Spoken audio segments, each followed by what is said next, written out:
ಹನುಮ ಜಯಂತಿ ನಮ್ಮ ಭಾರತೀಯ ಸಂಸ್ಕೃತಿಯಲ್ಲಿ ಅತ್ಯಂತ ಮಹತ್ವಪೂರ್ಣವಾದ ಹಬ್ಬಗಳಲ್ಲಿ ಒಂದಾಗಿದೆ. ಈ ಹಬ್ಬವನ್ನು ಶ್ರೀ ಆಂಜನೇಯ ಸ್ವಾಮಿಯ ಜನ್ಮದಿನವಾಗಿ ಭಕ್ತಿಭಾವದಿಂದ ಆಚರಿಸಲಾಗುತ್ತದೆ. ಹನುಮಂತನು ಶಕ್ತಿ, ಭಕ್ತಿ, ಧೈರ್ಯ ಮತ್ತು ನಿಷ್ಠೆಯ ಪ್ರತೀಕ. ಅವನ ಜೀವನವೇ ಧರ್ಮದ ಮಾರ್ಗದಲ್ಲಿ ಹೇಗೆ ನಡೆಯಬೇಕು ಎಂಬುದಕ್ಕೆ ಒಂದು ಮಹಾಪಾಠವಾಗಿದೆ. ಈಗ ನಾವು ಹನುಮ ಜಯಂತಿಯ ಮಹತ್ವವನ್ನು ವಿವರವಾಗಿ, ಕಥಾರೂಪದಲ್ಲಿ, ಭಾವನಾತ್ಮಕವಾಗಿ ಹಾಗೂ ಶಾಸ್ತ್ರೀಯವಾಗಿ ನೋಡೋಣ. ಹನುಮಂತನ ಅವತಾರ ಮಹಿಮೆ. ಹನುಮಂತನ ಜನನವು ಒಂದು ದಿವ್ಯ ಘಟನೆ. ಅಂಜನಾದೇವಿಯು ಶಿವನ ಭಕ್ತೆಯಾಗಿದ್ದು ಅವಳು ತಪಸ್ಸು ಮಾಡಿದಾಗ ಶಿವನು ತನ್ನ ಅಂಶವನ್ನು ಅವಳ ಗರ್ಭದಲ್ಲಿ ಸ್ಥಾಪಿಸಿದನು.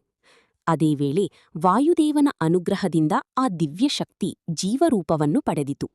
ಹೀಗಾಗಿ ಹನುಮಂತನು ವಾಯುಪುತ್ರ ಎಂದು ಕರೆಯಲ್ಪಟ್ಟನು. ಅವನ ಜನನವು ಕೇವಲ ಒಂದು ಬಾಲಕನ ಜನನವಲ್ಲ, ಅದು ಧರ್ಮರಕ್ಷಣೆಗೆ ಬಂದ ದೈವಶಕ್ತಿಯ ಅವತಾರ. ಬಾಲ್ಯದಲ್ಲಿನ ಅದ್ಭುತಗಳು.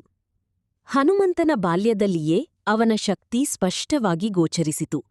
ಒಂದು ದಿನ ಸೂರ್ಯನನ್ನು ಕೆಂಪಾದ ಹಣ್ಣೆಂದು ಭಾವಿಸಿ ಅದನ್ನು ತಿನ್ನಲು ಆಕಾಶಕ್ಕೆ ಹಾರಿದನು. ಈ ಘಟನೆ ಅವನ ಅಸಾಮಾನ್ಯ ಶಕ್ತಿಯನ್ನು ತೋರಿಸುತ್ತದೆ. ಇಂದ್ರನು ಅವನ ಮೇಲೆ ವಜ್ರಾಯುಧವನ್ನು ಪ್ರಯೋಗಿಸಿದಾಗ ಅವನ ಹನುವಿಗೆ ಗಾಯವಾಯಿತು. ಅದರಿಂದ ಅವನಿಗೆ ಹನುಮಂತ ಎಂಬ ಹೆಸರು ಬಂದಿತು. ಈ ಘಟನೆ ನಮಗೆ ಹೇಳುವುದೇನೆಂದರೆ, ಶಕ್ತಿಯ ಜೊತೆಗೆ ನಿಯಂತ್ರಣವೂ ಅಗತ್ಯ. ರಾಮಭಕ್ತ ಹನುಮಂತ. ಹನುಮಂತನ ಜೀವನದ ಮುಖ್ಯ ಘಟ್ಟವೆಂದರೆ ಶ್ರೀರಾಮನ ಸೇವೆ. ಅವನು ರಾಮನನ್ನು ತನ್ನ ಜೀವನದ ಗುರಿಯನ್ನಾಗಿ ಮಾಡಿಕೊಂಡನು. ರಾಮಾಯಣದಲ್ಲಿ ಹನುಮಂತನ ಪಾತ್ರ ಬಹಳ ಮಹತ್ವದ್ದಾಗಿದೆ. ಸೀತೆಯನ್ನು ಹುಡುಕುವ ಕಾರ್ಯ, ಲಂಕೆಗೆ ಹಾರಿದ ಸಾಹಸ, ಅಶೋಕವಾಟಿಕೆಯಲ್ಲಿ ಸೀತೆಯ ಸಮಾಧಾನ, ಲಂಕೆಯನ್ನು ದಹಿಸಿದ ವೀರತೆ, ಸಂಜೀವಿನಿ ಪರ್ವತ ತಂದು ಲಕ್ಷ್ಮಣನ ಪ್ರಾಣ ಉಳಿಸಿದ ಸೇವೆ. ಈ ಎಲ್ಲ ಘಟನೆಗಳು ಅವನ ಭಕ್ತಿ ಮತ್ತು ಶಕ್ತಿಯ ಪರಾಕಾಷ್ಠೆಯನ್ನು ತೋರಿಸುತ್ತವೆ.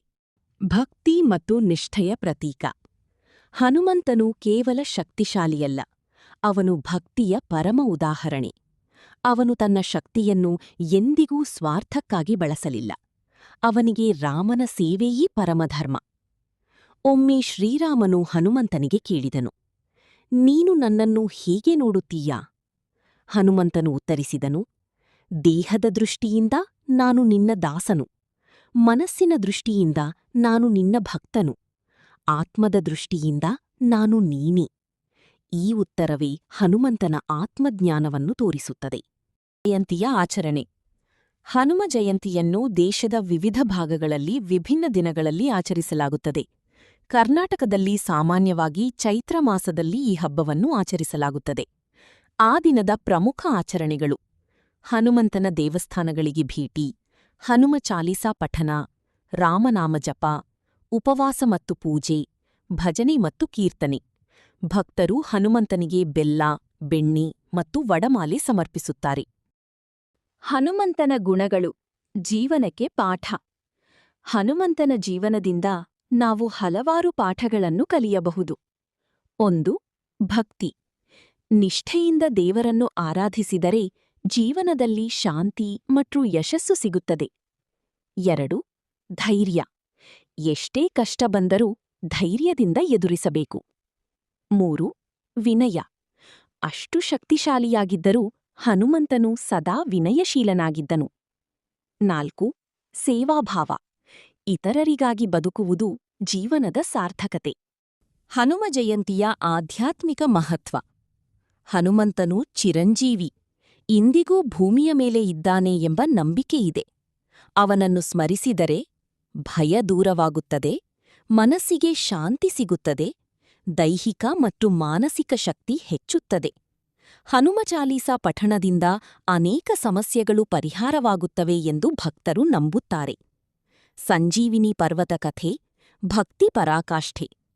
ಲಕ್ಷ್ಮಣನು ಯುದ್ಧದಲ್ಲಿ ಅಚೇತನನಾಗಿದ್ದಾಗ ಹನುಮಂತನು ಹಿಮಾಲಯಕ್ಕೆ ಹೋಗಿ ಸಂಜೀವಿನಿ ಔಷಧಿಯನ್ನು ತರಲು ಹೊರಟನು.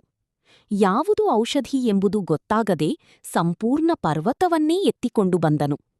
ಇದು ಕೇವಲ ಶಕ್ತಿಯಲ್ಲ, ಇದು ನಿಷ್ಠೆ, ತ್ಯಾಗ ಮತ್ತು ಸಮರ್ಪಣೆಯ ಪ್ರತೀಕ. ಹನುಮ ಜಯಂತಿ ಸಮಾಜದಲ್ಲಿ ಮಹತ್ವ. ಈ ಹಬ್ಬವು ಕೇವಲ ಧಾರ್ಮಿಕ ಆಚರಣೆ ಅಲ್ಲ, ಇದು ಸಮಾಜಕ್ಕೆ ಒಳ್ಳೆಯ ಸಂದೇಶವನ್ನು ನೀಡುತ್ತದೆ. ಒಗ್ಗಟ್ಟು, ಧರ್ಮಪಾಲನೆ, ಶಕ್ತಿಯನ್ನು ಸಕಾರಾತ್ಮಕವಾಗಿ ಬಳಸುವುದು. ಉಪಸಂಹಾರ: ಹನುಮ ಜಯಂತಿ ನಮ್ಮ ಜೀವನದಲ್ಲಿ ಶಕ್ತಿ, ಭಕ್ತಿ ಮತ್ತು ಧೈರ್ಯದ ಪ್ರೇರಣೆಯ ಹಬ್ಬವಾಗಿದೆ. ಹನುಮಂತನ ಜೀವನವು ನಮಗೆ ಹೇಳುವುದೇನೆಂದರೆ, ದೇವರ ಮೇಲಿನ ನಂಬಿಕೆ ಮತ್ತು ಧರ್ಮದ ಮಾರ್ಗದಲ್ಲಿ ನಡೆಯುವವರನ್ನು ಯಾರೂ ಸೋಲಿಸಲಾರರು. ಹನುಮಂತನ ಆಶೀರ್ವಾದದಿಂದ ನಮ್ಮ ಜೀವನದಲ್ಲಿ ಶಕ್ತಿ ಬರಲಿ, ಭಕ್ತಿ ಬೆಳೆಯಲಿ, ಸಂಕಷ್ಟಗಳು ದೂರವಾಗಲಿ.